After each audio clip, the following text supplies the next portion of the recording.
ये है आपका डाइजेशन सिस्टम, पाचन तंत्र, जहां पे खाना पचता है। आपको पता है इंसान के खाने के दो काम होते हैं।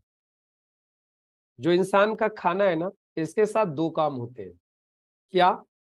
या तो ये पचता है या तो ये सड़ता है। क्या होता है? या तो खाना पचता है या तो खाना सड़ता है। आप क्या करवाना चाहते हो अपने शरीर के अंदर? पचाना चाहते हो या सड़ाना चाहते हो? सड़ाने को इंग्लिश में बोलते हैं फर्मेंट, और पचाने को बोलते हैं डाइजेस्ट। दो चीजें होती हैं, या तो डाइजेशन या तो फर्मेंटेशन। तो आप मुझे बताइए, शरीर को फायदा कब मिलेगा? जब खाना पचेगा या खाना सड़ेगा? जब खाना पचेगा, जब फायदा होगा। अब सुनो, खाना पच के क्या होता है पहले ये समझो आप लोग थोड़ा सा, फिर आपको समझ में आ जाएगा कि खाना पचना क्यों जरूरी है।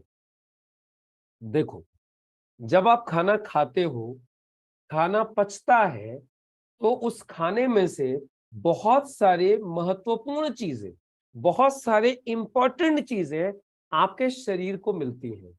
न्यूट्रिशन। आपके शरीर को क्या मिलता है खाने में से? न्यूट्रिशन, पोषण मिलता है, पोषक तत्व मिलते हैं। समझ में आ गई बात आपको? अब यदि खाना सड़ेगा तो क्या मिलेगा? यदि खाना सड़ेगा तो पोषक तत्व तो बचेंगे ही नहीं, तो फिर आपके शरीर को मिलेगा जहर। फिर क्या मिलेगा? आपके शरीर को मिलेगा पॉइजन, जहर। और जब आपके शरीर को मिलता है जहर, तो आपके शरीर में हो जाता है बीमारियों का कहर। जब शरीर को मिलता है जहर, तो शरीर को बीमारियों का पड़ जाता है कहर। समझ में आ गया? तो शरीर को क्या चाहिए? न्यूट्रिशन। और शरीर को मिलता क्या है? शरीर को मिलता क्या है? जहर, पॉइजन। और जब शरीर को जब पॉइजन मिलता है, जब जहर मिलता है, तो फिर शरीर होने लगता है बीमार। इसीलिए आपने सुना है, आप लोगों ने सुना होगा, पुराने समय में एक चीज बोलते थे, हमारे जितने भी बड़े लोग होते थे, आपका पेट सही है ना, सब सही है। पेट गड़बड़, सब गड़बड़। कितने लोग इस बात से सहमत हैं? पेट सही तो सब सही, पेट गड़बड़ तो सब गड़बड़। क्यों? समझ में आ गया क्या? पेट सही है तो शरीर को मिलेगा न्यूट्रिशन। पेट सही है तो शरीर को मिलेगा न्यूट्रिशन, और न्यूट्रिशन से शरीर अच्छा रहेगा, स्वस्थ रहेगा। शरीर को एनर्जी मिलेगी, शरीर को पोषण मिलेगा, शरीर को काम करने की ताकत मिलेगी। लेकिन खाना डाइजेस्ट नहीं होगा, खाना सड़ेगा, तो एक तो कुछ मिल नहीं रहा है शरीर को एनर्जी देने के लिए, दूसरा एक उल्टा काम और हो रहा है, शरीर में जहर डाला जा रहा है। अब ये जहर कौन कौन से होते हैं, एक दो का नाम बताऊं? एक जहर होता है जिसको बोलते हैं यूरिक एसिड। जब आपका खाना पचता नहीं है, जब आपका खाना सड़ता है, तो शरीर में यूरिक एसिड बढ़ता है। जब आपके शरीर में खाना पचता नहीं है, जब खाना सड़ता है, तो आपके शरीर में एसिड की मात्रा बढ़ जाती है। एसिडिटी होती है, हाइपर एसिडिटी होती है, बैड कोलेस्ट्रॉल होता है, और इस तरीके से आपके शरीर में बहुत सारी तकलीफें होना चालू हो जाती हैं।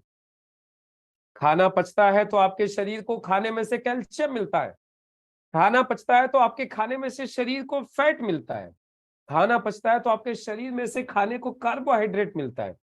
खाना पचता है तो आपके शरीर में से, शरीर के लिए खाने में से बहुत सारे एंजाइम सीक्रेट होते हैं, बहुत सारी अच्छे अच्छे जूसेस निकलते हैं। लेकिन जब खाना सड़ता है तो ऐसा कुछ नहीं होता, सिर्फ जहर बनता है।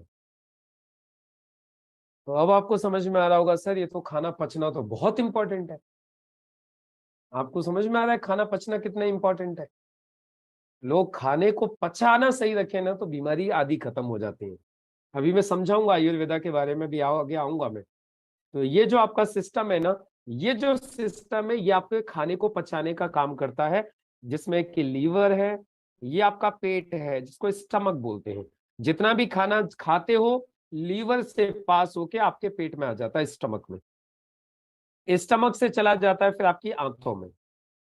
आपकी छोटी आंत, बड़ी आंत, इनमें होते हुए धीरे धीरे धीरे धीरे जो यूजफुल चीजें हैं, जो शरीर के लिए जो फायदे की चीजें हैं, वो तो शरीर चूस लेता है, शरीर उनको शक कर लेता है।